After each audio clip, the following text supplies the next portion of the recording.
So I'm going to kind of cover briefly some of the major lobes, and then we'll move into a little bit of function, some of the major functions in these lobes. So starting with frontal lobe. So when you think about the frontal lobe, imagine that you're putting your palm on the patient's forehead and you're laying your first 3 fingers over their frontal lobe. And that's a good way to think about the anatomy of the major gyri of the frontal lobe. So looking at my cartoon here, you can see there's 2 sulci running in an AP direction that divide the frontal lobe into a superior frontal gyrus, middle frontal gyrus, inferior frontal gyrus. And those are going to run perpendicular to the precentral gyrus. So here's that superior, middle, and inferior frontal gyrus. And then the inferior frontal gyrus is just a little bit more complex. So you might break it up into these 3 parts: pars opercularis, pars triangularis, and pars orbitalis. So I said those 3 run in an AP direction perpendicular to the precentral gyrus, right in front of the central sulcus, which is right in front of the post-central gyrus. You have to think about the medial surface of the hemisphere when you're thinking about the frontal lobe as well. So the medial surface is formed by the medial surface of the superior frontal gyrus, anterior half of the paracentral lobule, and the cingulate gyrus. So here we go on the medial hemisphere. You can see this very large superior frontal gyrus, the medial portion of that, and that comes back. And here is that paracentral lobule, and the anterior half of that is the end of the frontal lobe there. And just to remind you, the cingulate and the superior frontal gyri wrap around the genu of the corpus callosum here, and the periterminal and olfactory gyri sit below the rostrum of the corpus callosum in front of the lamina terminalis. So I'm sure as you read about surgical approaches into the 3rd ventricular space, there's a well-described approach that goes through that lamina terminalis. Temporal lobe. So same thing. If you imagine laying your first 3 fingers about where the temporal lobe would be, that's a good way to think about the basic anatomy of the temporal lobe here. So there's 2 transverse sulci dividing it into a superior temporal gyrus, middle temporal, and inferior temporal gyrus there. Transverse or Heschel's gyrus runs anterolaterally over the superior aspect of the superior temporal gyrus. So Heschel's gyrus is kind of up here on top of the superior temporal gyrus, kind of tucked in the sylvian fissure. A little bit more. So medial, you also have to think about the medial surface of the temporal lobe. So that's formed by the rounded medial surface of the hippocampal gyrus and the uncus that you can see in the picture down here. There are sort of 3 major gyri or strips. There's the parahippocampal gyrus inferiorly, the dentate gyrus more medially, and then the fimbria of the fornix. The parahippocampal gyrus projects medially along the edge of the tentorium and forms a large part of the basal surface of that temporal lobe. The uncus is the medially pointing anterior part of that parahippocampal gyrus. And we'll look at that in some pictures down the road here. All right, parietal lobe. So the parietal lobe back here consists of a large transverse intraparietal sulcus that divides it into a superior parietal lobule and an inferior parietal lobule. And for the most part, we think of the inferior parietal lobule consisting of that supramarginal gyrus right here, which caps that sylvian fissure, and then the angular gyrus that caps that superior temporal sulcus. All right, occipital lobe. The occipital convexity is not as well defined and well separated by clearly defined sulci.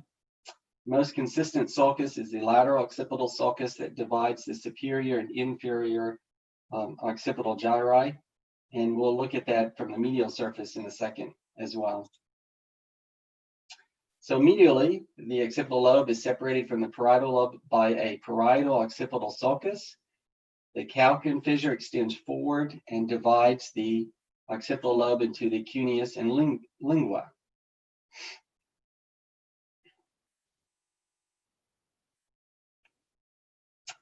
On the medial surface of the hemisphere, I just wanted to point out this one particular structure, the marginal sulcus, is a radial sulcus off of the end of the cingulate sulcus that separates the paracentral lobule from the precuneus. So if you think about that cingulate sulcus coming back, it swings up and becomes a marginal sulcus. And I just point that out because a lot of times on MRIs, when we're looking at pathology, we're trying to figure out where the primary sensory cortex for leg is and the primary motor cortex. And if you can find that marginal sulcus, that loops up right behind that primary sensory cortex. So it's usually a pretty prominent sulcus that you can find, and it can help you find this eloquent cortex.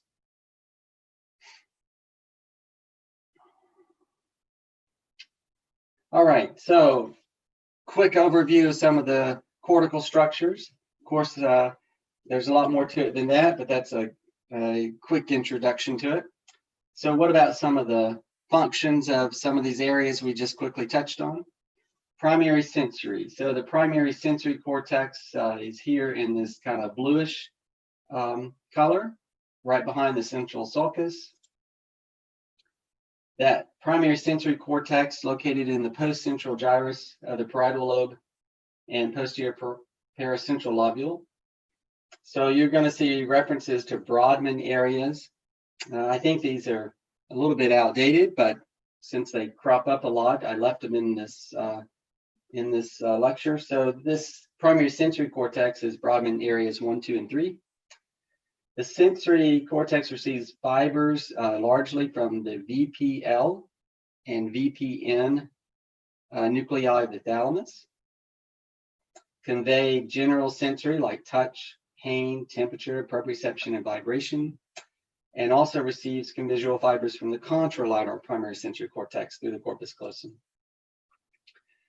So remember, the primary sensory cortex has a sensory homunculus that represents that contralateral half of the body. And so there's a good reminder of what that homunculus looks like for the somatosensory cortex. You can see where hand and face are located a bit more laterally, leg more medial. So there's a disproportionately large representation of face, lips, hand, thumb, index finger, places where you want really high discriminative touch. Pharynx, tongue, jaw, they're more ventral, leg, and foot on the medial surface, just above the cingulate gyrus. And face and tongue are represented bilaterally. So we think of this as primarily representing the contralateral side, but keep in mind that face has a very strong, robust bilateral input. And that's why you can sometimes resect face sensory or face motor, and the patient may not have any deficits. The problem, though, is once you get beyond that into the rest of the primary motor cortex, you start to have significant obvious deficits.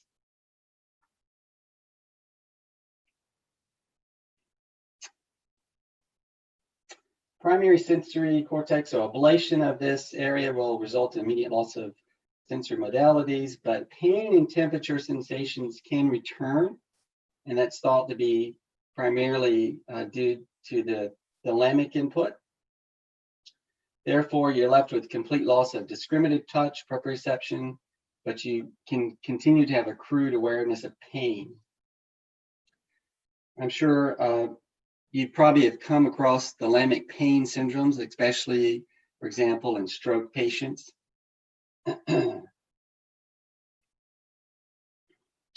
So when we think about all these sensory cortices, remember there's always association or secondary cortices for all of these primary sensory cortices. So there's a very robust sensory association cortex for primary sensory.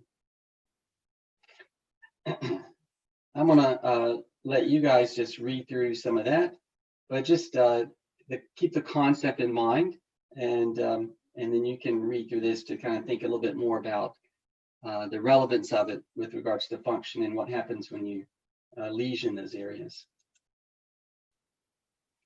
How about the visual sensation? So primary visual cortex. So we've introduced that a little bit back here in the occipital lobe. So the calcarine gyrus on the medial surface of the lobe is split by the calcarine sulcus. That's Brodmann's area 17. You probably have come across this prominent band of white matter called the band of Genari, this very thickened layer 4 in the cortex. So remember, most cortex layers have 6 layers. The visual cortex receives fibers from the lateral geniculate. Each visual cortex receives input from the ipsilateral half of each retina, representing the contralateral visual field. So if you look at the color schemes here, just to point out the area below the calcarine fissure that corresponds to the visual field superiorly, and then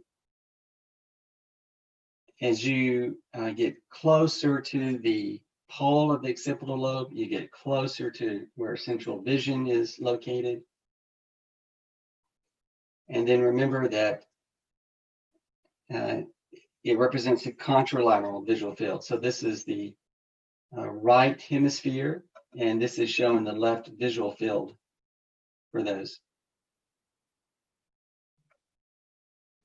So I'm sure you all remember, the entire visual pathway. So this is important to learn very well, because it's one of the longest pathways through the brain where a lot of pathology can interfere with it. So if you have a good grasp of that visual pathway, and you can understand the visual deficits that come from pathology along that pathway, then that can really help you localize lesions. And so I'm sure you all will recognize this sort of chart where they've mapped out the visual pathways, where it decussates, where it comes back to the lateral geniculate nucleus, and then you have the optic radiations that swing out into the temporal lobe and that swing up into the parietal lobe. And if you have lesions at various places, you're going to have a very characteristic visual field defect. So this is a very important bit of information to study and learn very well. And so I encourage you to spend a little bit more time on this. So as a couple examples, E represents those optic radiations that swing out into the temporal lobe. And so if you have a temporal lobe lesion out there, you get this characteristic visual field deficit, or this pie in the sky deficit, a superior contralateral quadrantenopsia. F is meant to represent a lesion in the optic radiations as they swing up into the parietal lobe. And so F gives you this sort of visual field defect where you have a inferior quadrantenopsia on the contralateral side. So anyway, make sure you know these pathways very well. It can go a long ways in helping you localize lesions after examining patients. So a bit more about the primary visual cortex. Lesions produce visual field defects in the contralateral visual field. Lesions inferior of the calcarine fissure give you a contralateral quadrantenopsia. Lesions of the whole visual cortex in one hemisphere result in loss of vision in the contralateral visual field.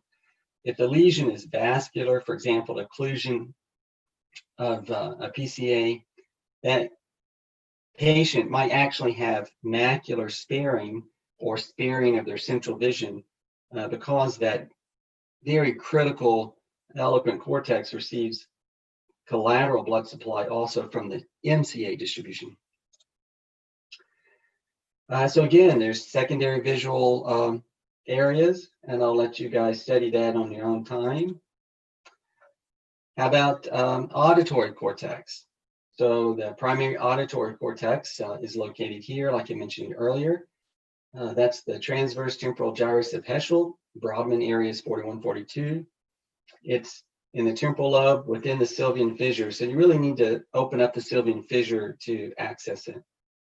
That receives input from the medial geniculate nucleus, receives input from both ears, but predominantly the contralateral. Cortical organization is columnar, based on isofrequency strips. So if you really dive into the microanatomy, most of the sensory cortices have some sort of columnar structure from superficial to more deeper areas in the cortex. You're probably most familiar with that 6-layer structure that you see in the visual cortex that's very well mapped out. Well, there's also a similar columnar structure based on frequency for audition. And there's a similar theme with some of the other cortices. So there are several areas that have important connections to the primary auditory cortex. Lesions of the auditory cortex result in impairment of sound localization. So that makes sense. You'll have decreased hearing bilaterally, but a little bit worse on the contralateral side. And again, there's association cortex around that primary auditory cortex. There's a gustatory cortex located here for taste. So that's the cortical receptive area for taste in the parietal operculum, near the sensory areas for tongue and pharynx. So that kind of makes sense. Seizures in that area are associated with gustatory hallucinations. That area receives input from the VPM of the thalamus, and lesions there can affect taste, as you might think. Olfactory cortex. So this is often referred to as the piriform cortex, located here, and the periamygdaloid area located in the medial tip of the temporal lobe. And that receives inputs from the lateral olfactory stria. So there's the olfactory bulb tract coming back. There's a lateral olfactory stria as well as a medial olfactory stria. It's the only sensory cortex in which fibers reach cortex without passing through the thalamus. And of course, you might remind yourself of the very robust connection of this sensory cortex with that very complex limbic system that you've studied.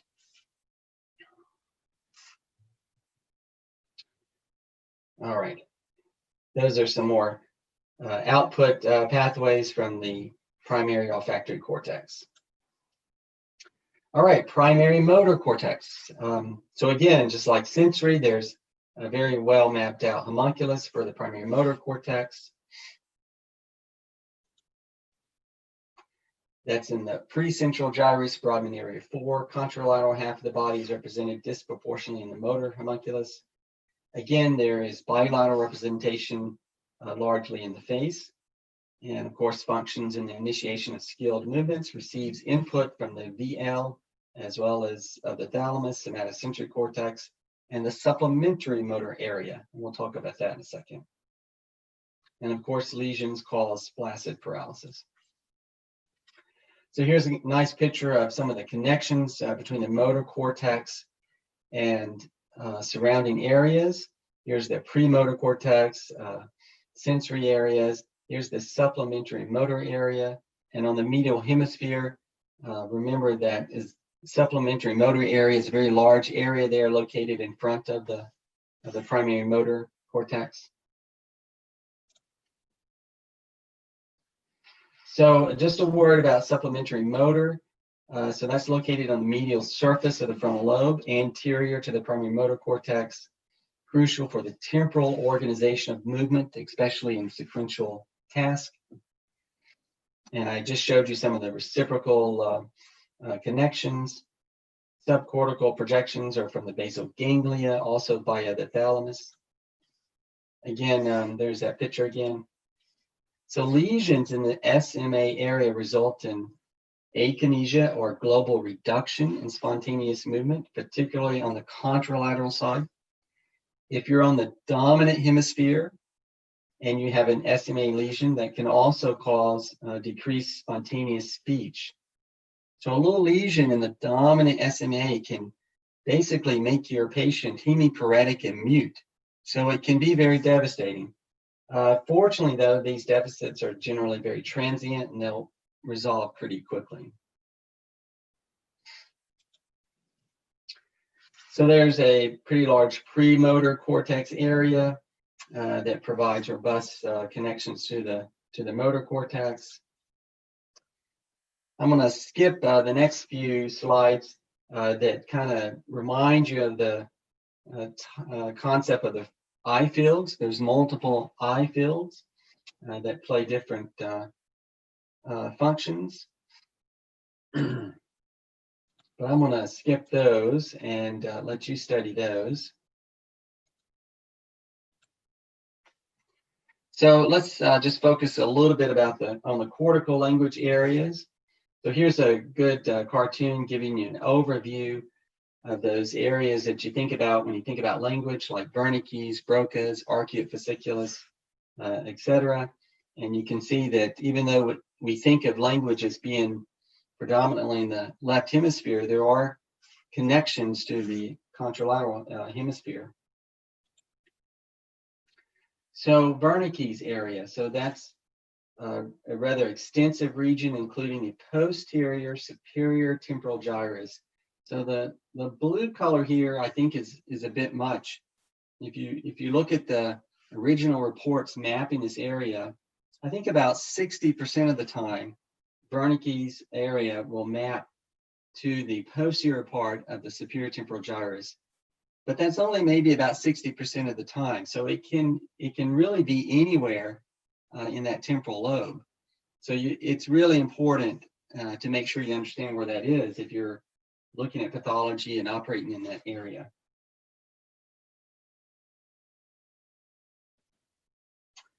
BROCA'S area is located here in the inferior frontal gyrus. So that's the posterior part of the pars triangularis gyrus and the adjacent opercular gyrus in the inferior frontal gyrus. And that receives inputs from the Wernicke's area via the arcuate fasciculate white matter pathway. So now that is a very consistent location for BROCA'S area, much more consistent than trying to identify the location of Wernicke's.